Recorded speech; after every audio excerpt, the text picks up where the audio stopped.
Welcome to the Climate Gap Quick Cuts, a podcast for busy people building climate solutions. We spotlight founders, builders, operators, and investors doing the hard work behind real progress. I'm Ben, co-founder of Element 6. We connect climate tech companies with the people who make scale possible. Let's get into it. Buildings don't have a data problem, they have a decision-making problem. Operators are drowning in dashboards and alerts, but what drives outcomes isn't more awareness, it's smarter action. Joining me today is Gary Chance, CEO of Nantum AI. And in this episode, we unpack how AI and humans can collaborate on the front lines, why 20% of interventions deliver 80% of the results, and how portfolios can break free from platform paralysis. We'll get into real examples of AI agents shaping operations and the new skills teams need to thrive in this next era of building intelligence.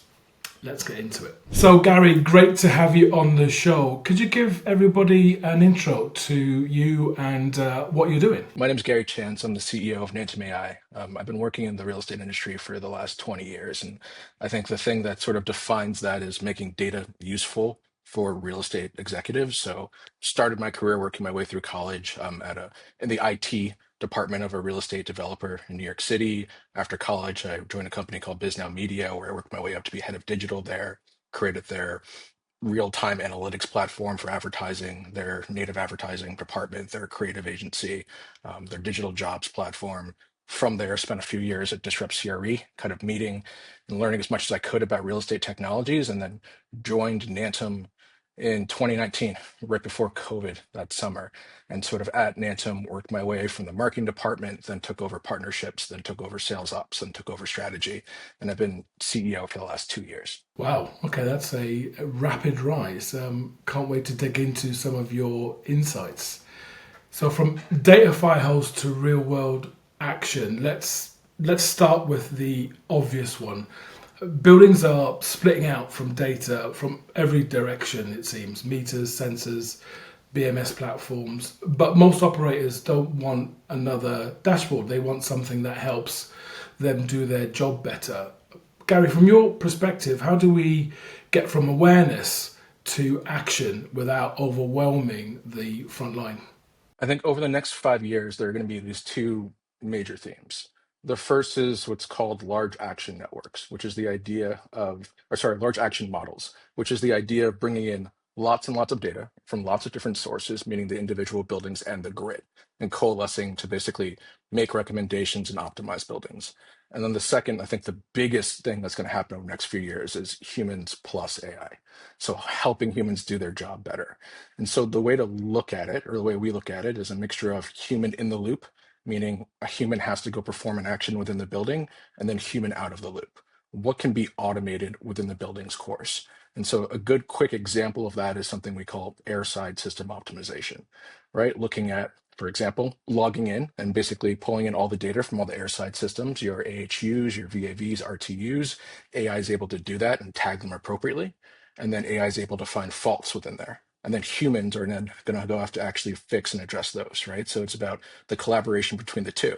And then AI, in terms of airside system optimization, can manage and correct AHUs and VAVs every 5 minutes in terms of damper points and as well as static pressure, and be able to provide casino level air, right, every 5 minutes while reducing energy use. And that's something that AI is very, very good at, but it's about the collaboration overall of the two. Casino level air. That just invokes some good and bad memories on in Vegas.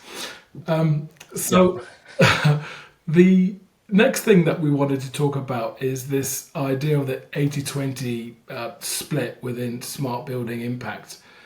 So even if you can make sense of the data, the next question is what really matters with that. If you had to call out the handful of interventions that actually move the needle, the 20% that deliver the 80% of the results, where would you focus? Where we've spent a ton of time over the last 2 years Yeah. is this idea of what we call action analysis. And so the general idea, and it's kind of combining two different technologies. One is making energy recommendations using AI, but the second is AI-based measurement verification and prediction. And so the best example is, let's just say you run a portfolio of 10 buildings, Yeah. and each of those 10 buildings, right, has, let's just say, 100 different recommendations every single day. being able to analyze what percentage of those recommendations are your operational teams actually affecting. And then more importantly, how much money are they saving or how much money are they missing? So an example would be if on average, your operational team completes 46% of the energy reduction strategies you have in place, Yeah. they're leaving 54% of the dollars on the table. And so for us, in terms of what's driving the most value and what we've been most focused on, is this whole idea of if we can show people and show real estate owners and operational teams what the maximum operational efficiency of a building could look like and visualize that. And then secondarily, where you are, I think that's been the most important piece to making decisions because at the end of the day, you can recommend as much as you want, but if you don't have the transparency to understand what's actually happening across the building, or an even better example would be when your operational team says we saved you $400,000 last year, we're able to say, yes, you did save 400,000. You could have saved 800,000. Here's that delta. Here's that difference. And I think that's what gets the conversation going between sustainability, asset management, property management, and engineering ops. And it's about the collaboration between all those groups. Yeah, I hear that. One of the buzzwords that's been in mainstay for a while now in every industry is AI, right? And in real estate, some still treat it like a compliance tool or a fancy dashboard. But the more interesting story, I feel, is where AI actually gives portfolios real competitive edge.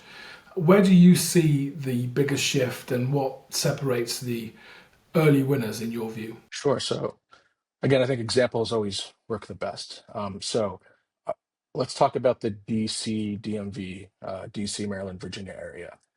The rise in terms of challenges that are new to that area, the rise of data centers within that space has led to an increased cost of kilowatt, but then also an increased cost of peak electric demand charges. And then the second challenge that's being had there is that the peaks occur usually earlier in the morning than they do in a New York or in a Boston, which means that the typical startup algorithm in the beginning of the day is setting new peaks.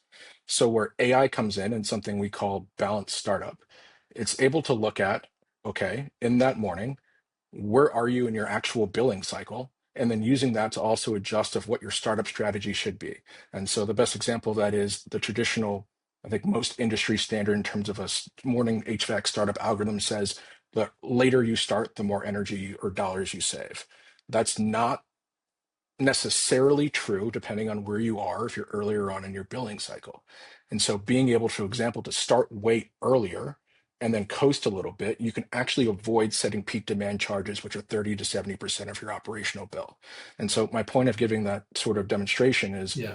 for us, it's about designing AI-based algorithms that are looking at all the data, not just the internal building data, but also the integration with the grid, the data around you, the utilities, the weather prediction models, the cost of energy, the retail pricing, things like that, that allow you to basically, or AI, to do what it's best at, which is multivariable calculus to solve for how do you get to comfort and lease agreements with the least amount of dollars and the least amount of energy humanly possible. And for us, the business in which we've been most focused on for the last year is our algorithm API business, as we allow other very large technology companies to also use our algorithms at scale and at speed. And we think that's the future, which is designing these algorithms and becoming the deep mind of the built environment holistically.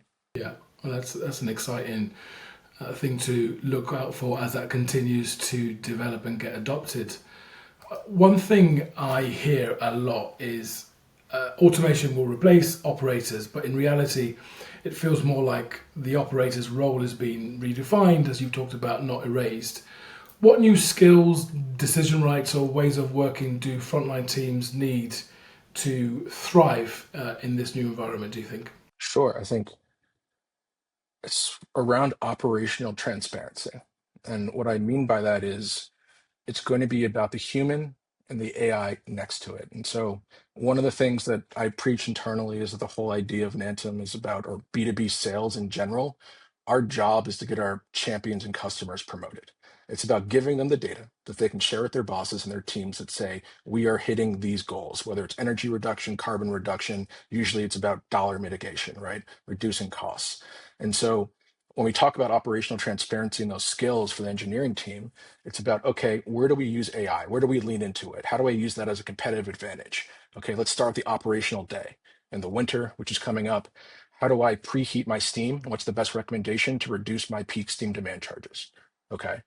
What's the best startup routine sequencing for this day, for this weather, for this environment every single day, right? Okay. Is there a demand response event coming up? Are there multiple demand response coming up that we have to be available for, right? How do we automate those systems and sequences? How do we scale down towards the end of the day, right? So it's about using AI to better understand and manage the things that are supposed to happen that day, right? Automating the things you can automate so that you can tackle the things that can't be automated today. And then most importantly, having that conversation transparently with the operations team, as well as asset managers and sustainability managers to say, here's what we did this day, right? And those are the easy conversations. M&V allows you to say, here's how much money we saved today. That's the best conversation. The harder conversation is, we didn't do this today. And having the conversation about why, what's happening with the building, what are the capital expenditures that we need to make in order to reach this building's full potential and how much money it could be saving. And so really leaning into this whole idea of as this new generation of engineers take over, how does AI become their companion? And I think there's a lot of talk in the world around AI sort of taking jobs and things like that, but holistically, that's not necessarily how it's played out. And my favorite example of that is when the Kindle first came out, everyone said it was the end of books. That's not the case, right? They both exist, they both live together. And I think that's the most powerful tool is AI plus humans in our space. Yeah, I like that quote, AI as a companion. I think it's often neglected, the power of it being a companion tool. I'd like to jump into now breaking the platform paralysis that sometimes exists.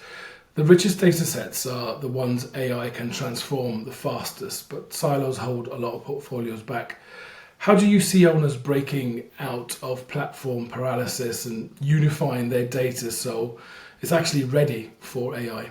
I think the biggest piece around that is creating the business case for why to even do that in the first place, right? Because there's so many other things that are happening operational and daily, so many other strategies, so many other priorities that are happening within a real estate organization.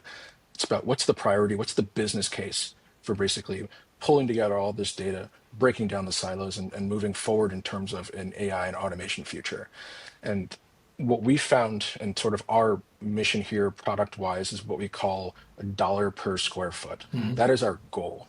And then sort of the way we get there is this understanding that as you start stacking different agents, so again, I talked about the steam preheat agent. Okay, there's cents per square foot savings there per year. Then you stack your startup algorithm. Then you stack your demand management algorithm, avoiding electric peak demand charges. Then you start stacking, okay, sharing this data with insurance companies for premium adjustments, and so on and so forth. But as you start kind of building this case towards the more agents you're deploying using your data, the more and more dollars you're actually saving and sometimes generating if you look at the demand response world. And so it's about making the business case to say, for our portfolio, here are the different things we're going to deploy using this data. And most importantly, here's the ROI of each of these things.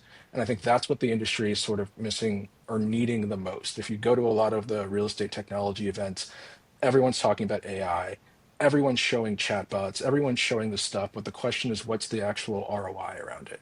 And so when you look at something that says our balanced startup algorithm reducing peak demand charges within DC areas or places with sort of morning peaks, there's a direct ROI to that AI agent, right? And that's the way the world needs to go. And there's a ton of other, I guess, companies in the AI space also looking at defining the ROI within it. But I think that's what's missing from our space. And that's how you build the proper business case to move forward. Wow. I feel like I could certainly want to talk to you for much longer, but we've come to the end of our quick cuts. Thank you ever so much, Gary, for your insights there. You went in deep, but also wide, I feel, and I know that a lot of our listeners are going to take a lot from what you've shared. So thank you very much for joining us. No, I appreciate it. And yeah, this was a ton of fun. That wraps up my chat with Gary. We covered a lot of ground from large action models to the balance of human and AI decision making, the 80-20 interventions that matter most, and the business case for breaking down data silos. A few takeaways I'd leave with you. One, AI is a companion, not a replacement. Operators who learn to work alongside it will gain the edge. Two, focus on the 20% that counts. Measure what actually gets done, not just what gets recommended. And finally, three, ROI is the real unlock. Clear dollar per square foot outcomes will decide which AI agents get adopted at scale. If you're navigating the flood of building data in your own portfolio, the next step isn't another dashboard, it's building the case for action. Thanks for watching Quick Cuts. Short episodes, sharp insights, no filler. Catch you next time. You've been listening to the Climate Gap Quick Cuts. If you're building in climate tech, subscribe to hear more from the people making it happen.